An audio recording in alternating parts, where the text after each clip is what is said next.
Hey guys, it's Tiger Fiction here, back again for another video. And like I previously mentioned in my other videos, I said that I was going to do a review on a particular title. And like I promised, today we're going to delve into the world of Folklore. And I'm going to go straight into it because I know a lot of you don't have time to watch a hyper Asian girl rant about her favorite video games and such. So we're going to dive right into it. To start off, Folklore is a PS3 exclusive. That means you won't find it on the Wii, the 360, or the PC, which is really unfortunate because one of the main reasons why I wanted to do this review was because I kind of wanted to open up your guys' eyes up to overlooked gems such as Folklore, and it's such a unique game. You know, it came out around 2007 when the PS3 was, you know, had an expensive release date, and you know, the PlayStation 3 wasn't really viewed as a system with a lot of games in its library, which is really unfortunate. A lot of people passed this game up and didn't really think much of it, but nowadays I'm starting to see people actually picking it up. So you know, I really want to talk about this game because I love it to death, and I think it's got some nice potential. Basically, Folklore is a JRPG. It's set in the European lands of Doolin Village. I believe it's an Irish village. And basically you play as one of two characters. The first character you play as is Ellen, and she's a 22-year-old university student who receives a letter from her mother one day telling her to go by this cliffside by Doolin Village. And the catch with this is that her mother's actually dead. So, you know, it's not every day that you receive a letter from your dead mother, so she goes to investigate it like any good daughter would. And when she gets to the cliffside, she meets with this guy. His name is Keats, and he's a 27-year-old magazine reporter. And you know, their fates kind of intertwine. I really don't want to get into this story because really that's one of the strong points of Folklore. So basically that's the beginning of Folklore. That's how you kind of get into the story. Later on there's like a murder mystery with Doolin Village and everything, and it's just awesome.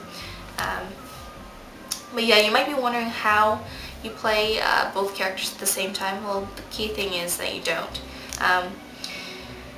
Basically, there are chapters in this game. This game is separated into chapters, and at the beginning of each chapter you choose a character to play as. And so you can play as Ellen or as Keats for chapter 1, and then for chapter 2 you can play as Ellen or Keats.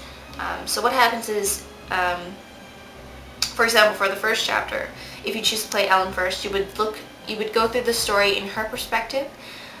But then you have to actually go back to chapter 1 and play as Keats, so you get kind of like two different perspectives for the story, which I really think is cool.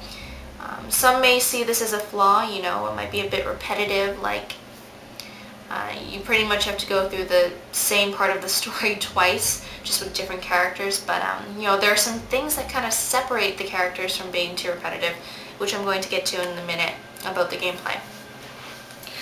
So yes, the gameplay of Folklore is kind of reminiscent of Kingdom Hearts slash Pokemon. It's kind of like a hack and slash tactical button masher, I want to say, which is really awkward to say because I know it doesn't make any sense, but you know, it's very action oriented with a strategic edge, I'd say. So basically you have these monsters and they're folks, and each folk has a particular element slash ability, and you know, Folklore kind of borrows these elements from Pokemon. So for example, there are fire folks that are strong against grass folks, and then the fire folks are also weak against water folks. So a lot of different folks in this world of Folklore, and basically use them to battle in realms that you get transported to from the Doolin Village. And what's really interesting is that the realms are actually unique in themselves. For example, there's like an undersea realm, there's like a realm based on war and battlefields and tanks and such like that. And there's like also a realm with like fairies and unicorns flying everywhere, and it's all nice and pretty. So there are a ton of different realms to explore, and you know, you've got your typical humans inhabiting the island or the village of Doolin, sorry. So it's got a lot of RPG elements. It's really unique. The battle system is, again, it's kind of like Devil May Cry, where it's like a lot of action on the screen. It's very colorful. You know, in the wild you are going to encounter folks, and you have to use folks based on their elements, and they use this to kind of defeat the other folks. So it's kind of like a puzzle game in itself, where you have to figure out what folks are strong against what other folks. And you know, how you can use those folks to give yourself an advantage in battle. So really there's a lot of different aspects about Folklore that make it an RPG slash action game, which I really like. It's really interesting. So yes, you might be wondering how you can capture folks or how you claim the monsters that you have beaten. Well, in Folklore, once you defeat a monster, a spirit kind of gets sucked out of them. It's really hard to explain, but that's what happens. And this part's really cool, but it's kind of weird. Basically, when their spirits are kind of like sucked out of their bodies, what you do is you use the 6-axis to kind of maneuver it up, and you'll then claim the folk's ID.